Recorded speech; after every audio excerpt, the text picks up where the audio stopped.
Good evening. Good evening. Thank you so much for coming tonight. It's such a blessing to be on the stage to present to you. This is my first time actually doing something longer than a poem. And again, if my accent comes out, just tap someone on the other side and just say, "What did she say?"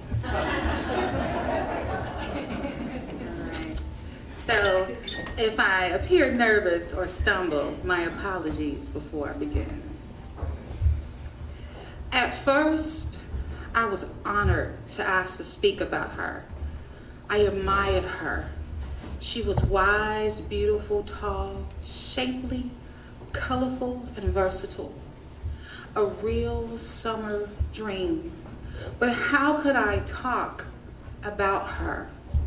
You know, someone who is so inspiring. I heard someone say that she could speak different languages and could change her shape and move around to adapt to her surroundings. But how could I talk about her? As quickly as I was honored, I was so afraid. Such a task on someone with such history that possessed such mystery. I mean, to talk about her, men have died before her, hanging from her arms, crying out to her. Couples had fallen in love under her, carving their names into her flesh to confess their love on her. Now creatures found safety and shelter within inside of her. And now I was gonna talk about her? Like as if she and I knew each other from back in the day. Hey girl, hey. Like she and I ate free lunch together in my youth in Mississippi. I realized after I searched for her, I didn't know her. Could I introduce myself to her?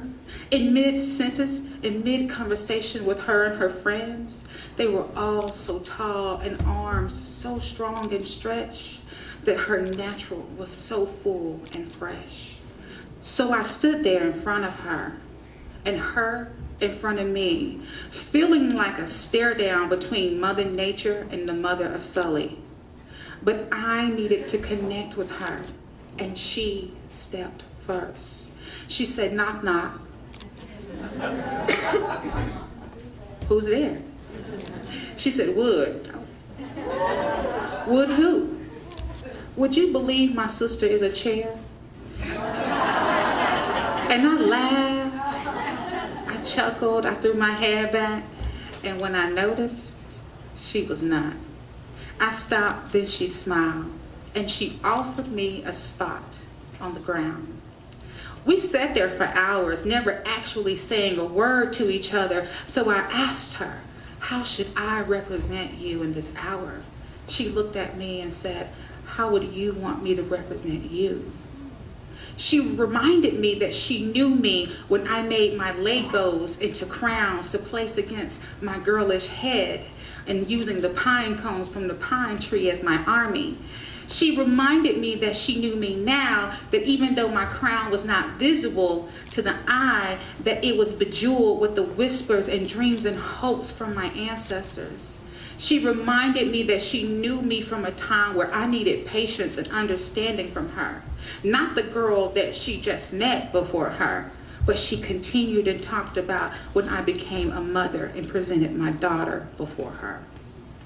See, I had died twice. And I'm not talking about, "Oh, you startled me dead." I'm talking about if there is no one in the forest and a tree falls, is it her dead? I'm talking about when the moon and the stars decide to take a night off and it's pitch black in the middle of the night, dead. I'm talking about, "I'm sorry, the number you have reached has been disconnected," dead. So I never saw a light. I never saw people. I never saw my grandparents. I never saw golden gates, and I didn't even see that damn apple that Eve got us in trouble for.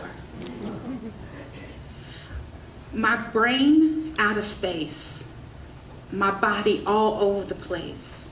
My brain was trying to process what happened, and my heart was trying to understand why the Most High didn't talk to me. I stood there, literally double dutching with death, tiptoeing between here and the spirit world, but now I was trying to figure out how to be a mom. On that fall day, I walked outside with my little 4-pound, 10-ounce baby tucked in my shirt and talking to myself, walking the deck, mad, sad, happy, excited, tearful. The wind blew.